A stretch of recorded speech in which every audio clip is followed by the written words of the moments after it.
तस्यार्थे शिवजिज्ञासा तेने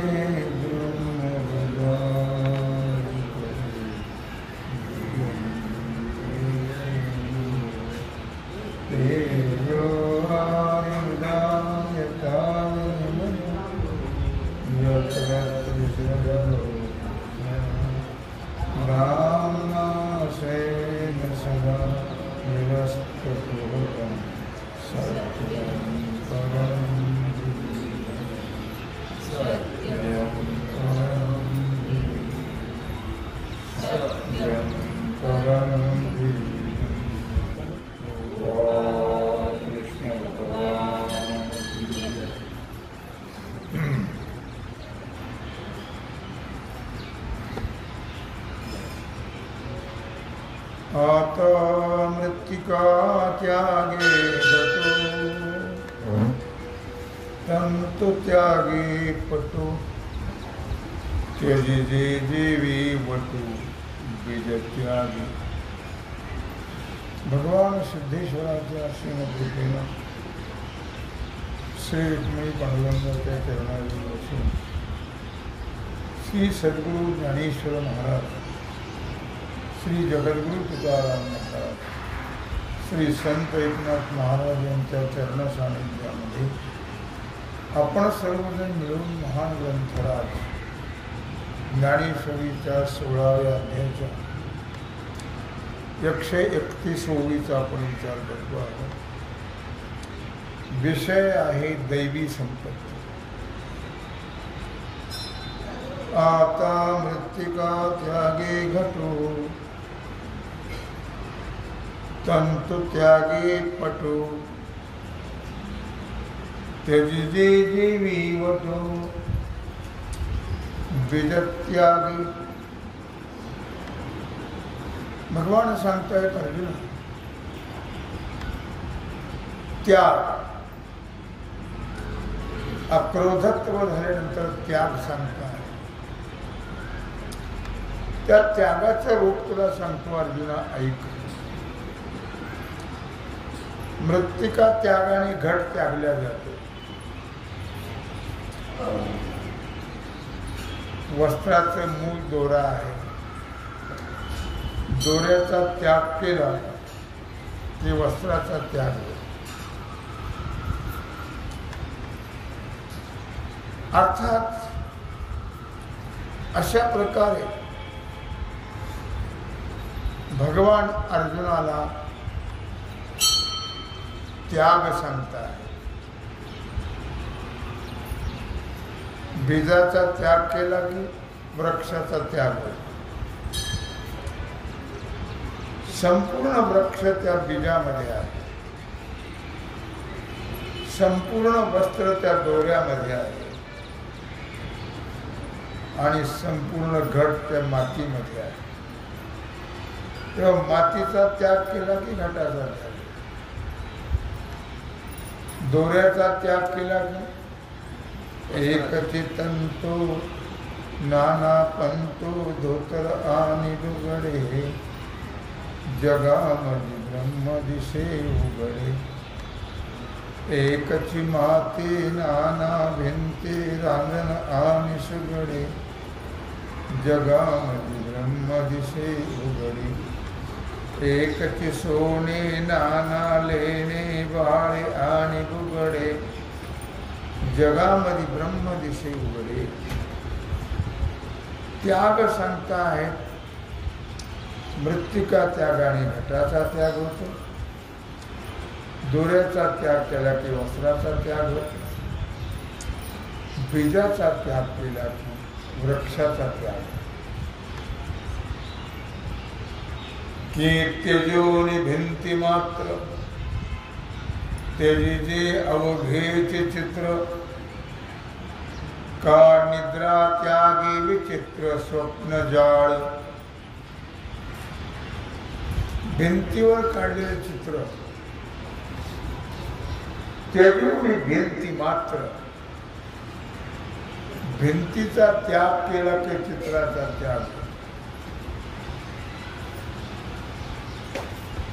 एकाने विचारलं, फार स्वप्न पडतात हो, काय करावं? त्याला काही औषध आहे का? औषध सोपं आहे सर, काय औषध नाही.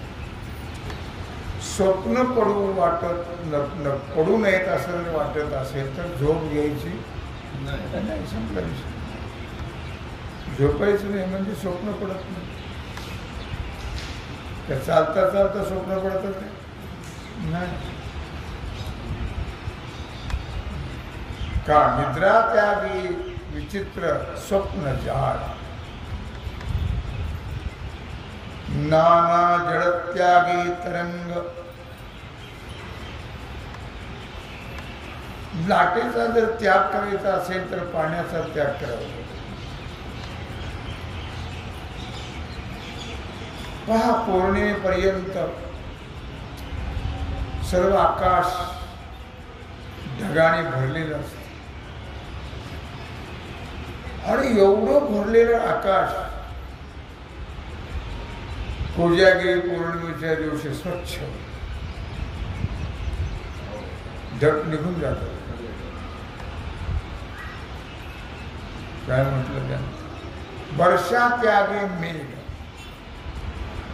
वर्षा ऋतू संपला की ढग आपोआप जातात.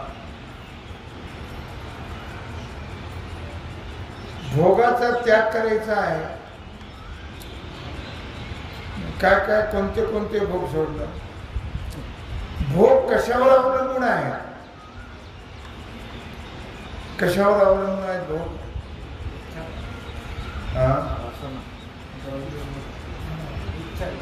धनावर अवलंबून. धनाचा त्याग केला की भोगाचा त्याग होतो. त्यजिते जैसे भोग धनत्यागे. ठिकाणी असं लिहिलं होतं पाठ. तुम्हाला जर हॉटेलमध्ये जायचंय का? खिशाचा सल्ला आहे.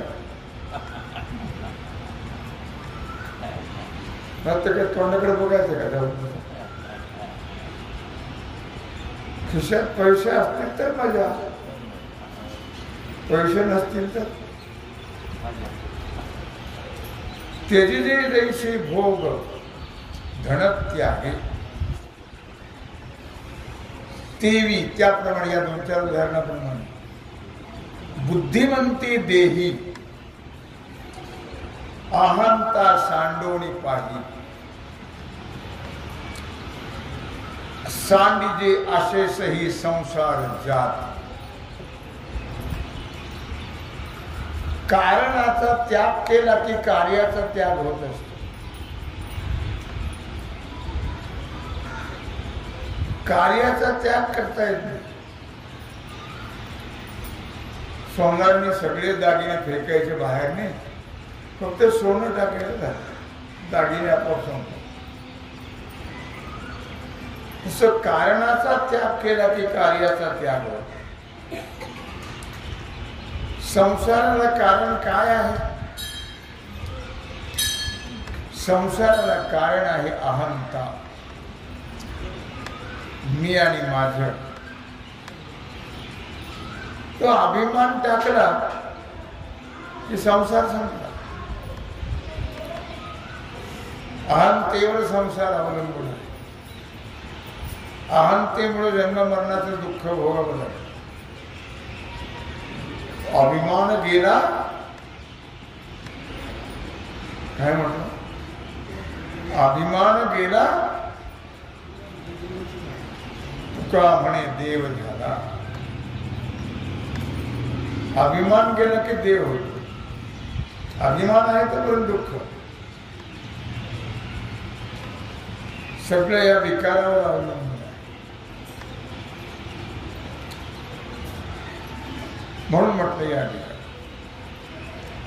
ते बुद्धिमंती देही, जे बुद्धिवान आहेत त्याने अहंता सांडोणी पाहिजे. सगळ्या गोष्टीला मी प्रत्यय लावला जातो आणि माझं त्या दोन गोष्टीचा त्याग केला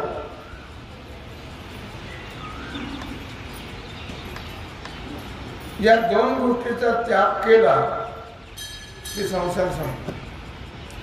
याच्यावर संसार अवलंबून आहे. विचारी मनुष्य जो आहे त्याने संसाराचा जर त्याग करायचा असेल तर त्याचा जो देहावर असलेला अहंकार तो अहंकार टाकायचा. अहंकार टाकला की कार्य झालं. अहंकार टाकला की परमार्थ सक्सेस झाला. संसार संपला. तया नाव त्याग याचं नाव त्याग आहे. म्हणे तो यज्ञांग. भगवान श्रीकृष्ण परमात्मा सांगता आहेत अर्जुनाला, हे मानोनी सुभगो पार्थ कुशे.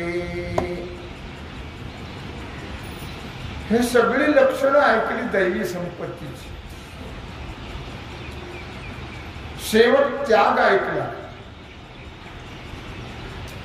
आणि त्याग ऐकल्यानंतर अर्जुन भगवंताला विचारू लागला, हे प्रभू, आता शांतीचे जे लिंग ते व्यक्त करा मज सांग. देव म्हणती चांग अवधान देई. आतापर्यंत बरंच ऐकलंय पण जीवाला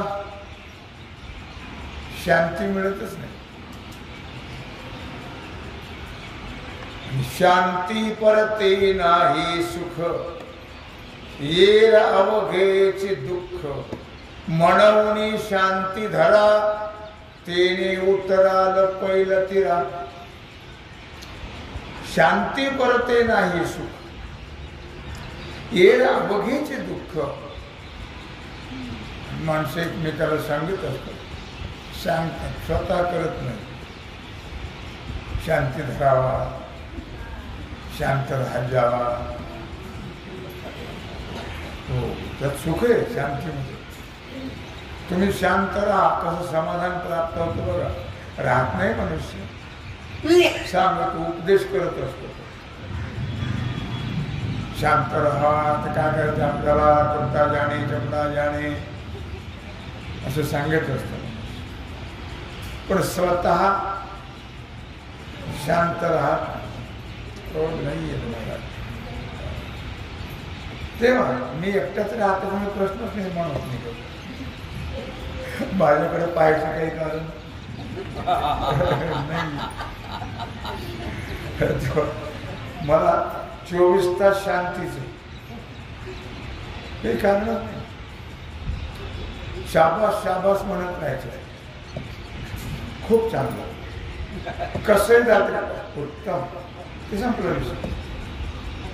एवढा मंत्र लक्षात ठेवा तुम्ही सगळे. म्हणजे तुम्हाला सुद्धा घरात सगळे नक्की मानतील. खूपच आमचे सासूबाई चांगली, आमचा सासरा चांगला म्हणते. बोलायचं नाही. कमी झालं तरी, जास्त झालं तरी, फेकून दिलं तरी,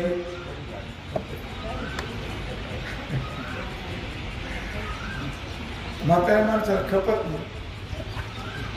त्यांना काही कळत नाही, ते जास्त कमी करत राहतात.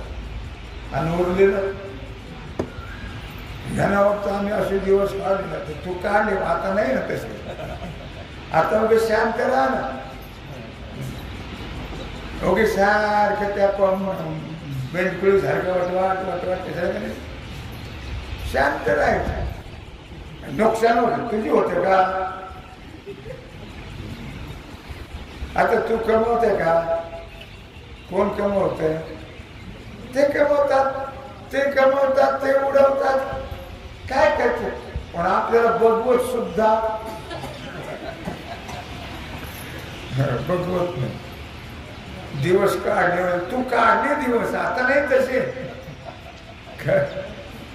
हो, आता दिवस फार चांगले आहे. आता लाख लाख 2-2 लाख रुपये पगार आहे. तेव्हा प्रोफेसरला 15,000 रुपये पगार होता. किती? 15,000 नाही, 15 रुपये प्रोफेसरला. त्यातले 10 रुपये खात्याचे 5 रुपये मागे टाकायचे. आता लाख पगार असला तरी कर्ज करायचं. 1 तारखेला दिवाळी, 30 तारखेला एवढा पगार असला तरी आपण खूप छान असंच करत. खूप छान. किती कर्ज काढलं? 20,000, 40,000 काढा, मजा करा. आपलं कोण फेडायचं? फेडायचे कोणाला? त्याला. म्हणून आपण खूप सुख शांती समाधानात राहायचं. आता शांतीचे जे लिंग, तुम्हाला समज आली का? मग तुम्ही काय या सगळ्याला सुना आलं म्हणून सांगितलं. आता शांतीचे जे लिंग ते व्यक्त मज सांग. म्हणून संसारामध्ये शांतीला फार महत्व, खूप महत्व. परमार्थात आहेच. परमार्थात शांतच असतो मनुष्य. संसारी मनुष्य कधी शांत राहत, सदा हाय हाय माती खाय. त्याला समाधान सुख शांती किती होऊ द्या, कशाचं काय अवकाळी पाऊस झाला सगळं बोंबलायची तयारी सदा. आणि सदा त्या सरकारच्या माल असं पूर्वी नव्हतं. काही झालं की सरकार काही आता होत असं होतं का पूर्वी? अजिबात नाही लक्षात. आता काही झालं की सरकार. आता सरकार तरी कुठं नांगरावर जाते. एवढं या मूर्खांना कळानं आपलंच घेतं ना आपल्याला देते हे सुद्धा आम्हाला कळत. उठसूट त्याच्या मागे, उठसूट त्याच्या मागे. काही झालं की त्याच्या मागे. टमाट्यावर नांगर फिरवायचा आणि सरकारच्या नावाने बोंबलायचं. खूप कांदे झाले की भाव कमी होतो, सरकारच्या नावाने बोंबलायचं. कांदे कमी पिकले की भाव वाढले, मग नाही बोंबलायचं. हा शेतकऱ्याचा स्वभाव आहे. कधी समाधान हा प्रकार किती होऊ द्या, कशाचं काय आलंय, मोलकर नाही गेलं, मोलकर नाही गेलं, मग कशाला करतो? पडीक राहू दे ना. मी शेतकऱ्याचं नाव सांगितलं, सगळ्याची ही परिस्थिती आहे. आता शांतीचे जे लिंग शांती, शांतीला फार महत्व आहे. मग तुम्हाला सांगितलं शांती करते नाही सुख, शांती परते नाही सुख.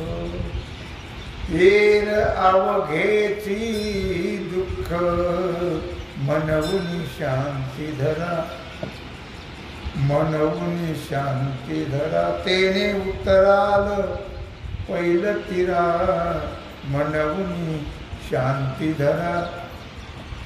भगवंताला अर्जुन विचारत आहे, देवा आता मला शांतीचं लक्षण सांगा आणि स्पष्ट करून सांगा. मग तसं बाकी मला कळत नाही, थोडक्यात सांगितलं. स्पष्टीकरण करून सांगा म्हणजे मला कळेल असं सांग. त्यावेळी भगवान म्हटले, अर्जुना सांगतो पण अवधान देई सांग. हो, सांगायला तर सांगतच राहतात, ऐकणारे ऐकतच राहतात. तर सांगणारे सांगतात आणि ऐकणारे ऐकतच. त्याचा काय फायदा? नळी भुंकरे सोडणाऱ्या इकडून तिकडे जाय वाऱ्या. भगवान काय सांगतो? सांगतो म्हणतो तसं काही. देव म्हणती सांग अवधान देई. सांगतो पण मी सांगितले सांडी विखोरी जाऊ नये. चांदी विखुरी जाऊन त्याचा उपयोग झाला म्हणून चांगलं लक्ष दे. तुम्ही येताय फार महत्त्वाचं आहे, लक्षात ठेवा. म्हणून मी ब्रह्मानंद लुटू शकतो, तुम्ही कसा ऐकता याचा विचार नाही करायचा. तुम्ही कसा ऐकता याचा विचार, तुम्ही येता याला महत्त्व आहे, बाकीचा विचार नाही करायचा. लक्षात तरी गिळो निज्ञेया ते ज्ञाता ज्ञान ही माधवते हरपे निरुते ते शांती पहिला. भगवान शांतीचं लक्षण सांगतात. तरी गिळो निज्ञेया ते. वेदांत शास्त्रामध्ये त्रिपुटी सांगितलेली आहे. ज्ञाता ज्ञान आणि ज्ञेय अशी त्रिपुटी सांगितली. ज्ञाता म्हणजे जीव, ज्ञान इंद्रिय आणि ज्ञेय विषय अशी त्रिपुटी सांगितली. या त्रिपुटी सांगितली या ओळीने. तरी गिळो निज्ञेया ते. ज्ञेय अगोदर तिसरा नंबर पहिला घेतला इथं. ज्ञाता ज्ञान ज्ञेय. ज्ञेय शेवटी आहे पण इथं पहिलं घेतलं. गिळो निज्ञेया ते. ज्ञेय म्हणजे विषय, विषयाला गिळून टाकायचं. विष नाही, विषय. विष वेगळं आणि विषय वेगळा. तेव्हा पुराणात गोष्ट आहे भागवतामध्ये एका राणीनं, राजाने का राणीनं असं काही तो प्रकार माझ्या लक्षात नाही आला. पण मी काही भागवताचा विचार करत नाही, करू फार तर आता नंतर. काय तेव्हा सांगितलं दासीला की यांना ते विषय द्या. तर दासी अशी चॅप्टर होती, तिनं विष पुसून टाकलं आणि विष केलं. फक्त कोणी सांगितलं? राणीनं. काय सांगितलं? विषय द्या. तिने केलं विष द्या. इतका फरक आहे त्याच्यात. विषय आणि विष. विषय हे वारंवार जन्म मरणाचं दुःख भोगायला लागतात आणि विषय एकदाच भोगायला. विषय एकदाच मरायला, विषय हे अनंत वेळा जन्म मरणाचं दुःख भोगायला. म्हणून गिळो निज्ञेया ते. ज्ञेय म्हणजे विषय. त्या विषयाला गिळून. कोणी गिळायचं? ते जाणणाराने. जाणता कोण आहे? ज्ञाता. ज्ञाता म्हणजे जीव. त्याने गिळो निज्ञेया ते. ज्ञाता ज्ञान ही मागवते. ज्ञेय जर गिळून टाकलं तर ज्ञातीपणाही, कारण त्रिपुटी आहे. एकाविने एक कामाने उदक अग्नी धान्य झाल्या घडे पाप. एकाविने एक कामाने पाणी, धान्य, अग्नी या तीन गोष्टी असल्या तर पाक होत. पाक म्हणजे स्वयंपाक. या तिन्हीतून एक नसेल तर अग्नी नसलं, पाणी ना, धान्य आहे स्वयंपाक. धान्य नाही, पाणी ना अग्नी आहे, स्वयंपाक होणार नाही. पाणी आहे, धान्य नाही, धान्य ना अग्नी आहे तरी स्वयंपाक होणार. एकाविन एक कामा नाही. तसं हे त्रिपुटी जी आहे ते याच्यातलं एक जरी नसलं तरी बाकीचं कार्य होणार नाही. ज्ञेय गिळून टाकलं की ज्ञान आणि ज्ञाता ज्ञान हे आपोआपच नष्ट होतं. ज्ञाता त्याला किंमतच राहत नाही. एकाविने एक कामा नाही. एक नसेल तर एकाला, त्या तिघात एक नसेल तर दोन्हीला किंमत नाही. मग तात्पर्य काय आहे? तात्पर्य ज्ञाता, ज्ञान आणि ज्ञेय ही त्रिपुटी जिथं नष्ट होते ती खरी शांती आहे. त्याला म्हणतात ब्रह्मरूप शांती. त्रिपुटी जिथं आहे तिथं मरा जन्म मरा जन्म मरा जन्म. त्रिपुटी संपली की त्याचं नाव शांती, त्याचं नाव ब्रह्म, त्याचं नाव परमार्थ. त्रिपुटीत आलं की प्रपंच. म्हणजे तर त्रिपुटी आहे त्याला प्रपंच म्हणतात. जिथे त्रिपुटी संपलेली आहे त्याला परमार्थ. म्हणून त्रिपुटी संपली की शांती. कळलं? शांती तुम्ही दुनिया केली तरी शांती प्राप्त होणारच नाही. ज्यावेळी त्रिपुटीचा त्याग करा त्यावेळी शांती प्राप्त. का दृष्टांत दिला. जैसा प्रलयांबूचा उघडू बुडून विश्वाचा पवाडू होय आपण पै निबिडू आपण पाची. प्रलय काळ आला होता का? एवढा नव्हता पण आला. गावाच्या गाव ओस पडली, घराच्या घर बंद. प्रलय काळ, कोविडचा प्रलय काळ आला. असं न भूतो न भविष्य. पूर्वी मोठे मोठे रोग असायचे, प्लेग, कॉलरा, पण असे नव्हते, इतकं नव्हतं. या रोगाने कोट्यावधी लोक होते, जागतिक रोग होता. मी कशाकडे सांगतो? प्रलयाकडे सांगतो. जैसा प्रलय आमूचा उघडू. मृत्यूला सुद्धा प्रलयाचं उदाहरण दिलेलं. ज्याचा प्राण जातो त्याला प्रलय काळ होतो. प्रलय काळ लक्षात ठेव. ते त्यालाच माहिती. ज्याचा प्राण या देहाला सोडून जातो त्यावेळी प्रलय. किती दुःख होतं त्याला परमार्थाची जोड असेल तरच त्याला ते दुःख होत. बाकी परमार्थाची जोड नसेल तर मृत्यू म्हणजे प्रलय काळ आहे. भूताची उमटी खडाडता ते ओवी आहे प्रलय काळामध्ये. की मृत्यूच्या वेळी काय प्रलय होतो, काय दुःख असतं ते पाहणाऱ्याला कळत नाही. पाहणारे नुसते त्याला उपदेश करत असतात, पण काय होतं ते त्याला माहिती आहे. लक्षात ठेवा जाणाऱ्या. तसं प्रलयांबूचा उघडू बुडवून विश्वाचा पवाडू. प्रलय काळ केव्हा होत असतो? प्रलय काळ केव्हा होतो? ब्रह्मदेवाचा एक दिवस संपल्यानंतर प्रलय काळ होतो. त्या प्रलय काळामध्ये काय होतं? तो 12 वर्षाचा काळ आहे. ते 12 वर्ष नुसते 12 सूर्य तपतात.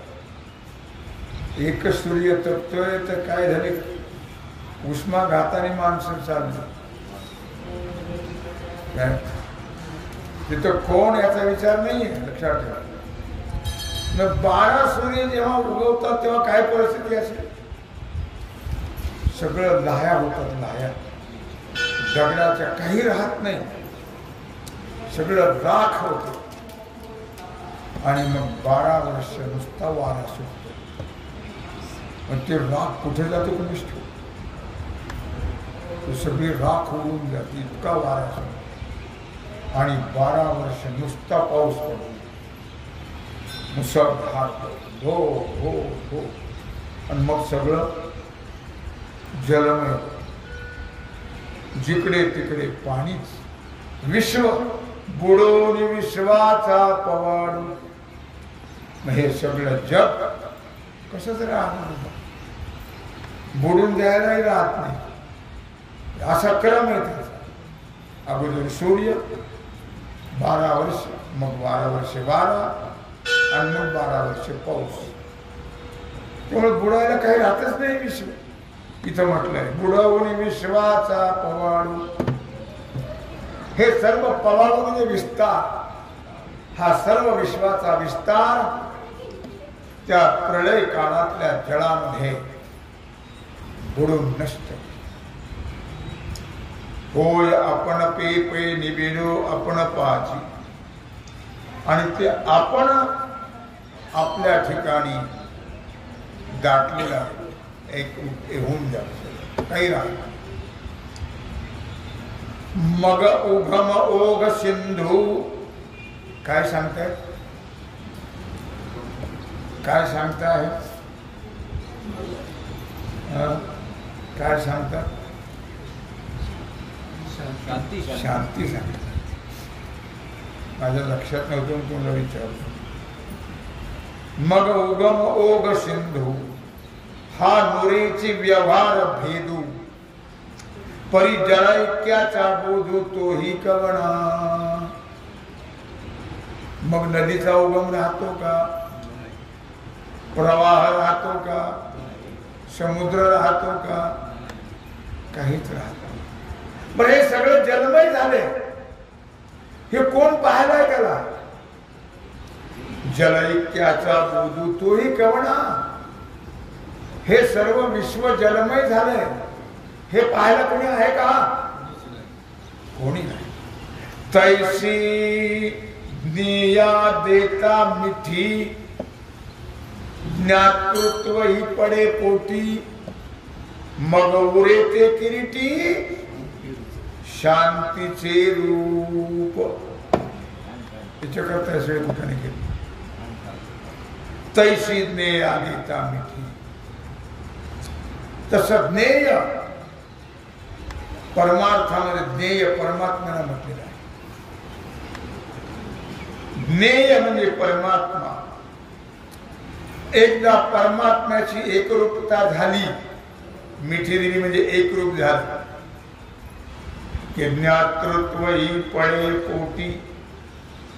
मग जीवपणाही समाप्त होतो. ब्रह्माच्या पोटामध्ये तेही नष्ट होतं. जीवपणाही संपल्या जातो. मग उरे तेची किरीटी शांतीची. मग ज्ञाता राहत नाही, ज्ञान राहत नाही. ते ज्ञेयरूप होते ब्रह्मरूप. आणि ब्रह्मरूप झाल्यानंतर परस्पराची अपेक्षा राहत नाही. आणि मग त्या ब्रह्माचं ज्ञेयत्व, जीवाचं ज्ञातृत्व दोन्हीचं ऐक्य झाल्यामुळे त्या ऐक्याने सर्व नष्ट होते. सर्व एकरूपता प्राप्त होते, ब्रह्मरूपता प्राप्त होते. आणि मग त्याला शांती असं म्हणतात. ते आहे शांतीचं स्वरूप. असं शांतीचं लक्षण भगवान श्रीकृष्ण परमात्मा अर्जुनाला सांगता आहे. तेव्हा झालेली सेवा भगवत चरणी समर्पित करून राहिला जो सेवेचा भार आहे तो आपण उद्या पुंडलिक वरदा